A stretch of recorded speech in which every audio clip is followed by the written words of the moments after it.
હા ના ના સિંહ ની થોડી બીક લાગે અમારી ભેગો એવી ફાટલ હતી હા ભેગો તગડી બગતી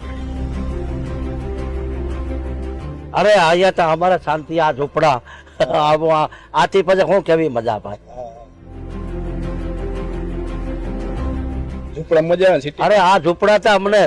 અમને બહુ મજા આવે ભાઈ મજા આવે સિટી બંગલા ઊંચા ઊંચા અરે ઈ અમને કઈ મજા ના આવે ન આવે સિટીમાં તો મજા ના આવે આ ઘડીક વાર હું ગયો તો મજા ના આવી અહીંયા આવ્યો તો શાંતિ થઈ કોઈ બોલવાની ભાન છે કોઈ ચાલવાની ભાન છે ને કે ગામની દીકરી એ આપણી બહેન હવે તો બધું ભૂરું છે હવે કહેવાય નહીં આટલી ઉંમરે છે ભૂંડા લાગી જય દ્વારકાધીશ આવજો હા ચા પાણી પીજો તો આપણે અમારા ઘરે જઈએ હવે ઠીક રેડી રેડી ભાઈ મજા આવી ગઈ ને મજા આવી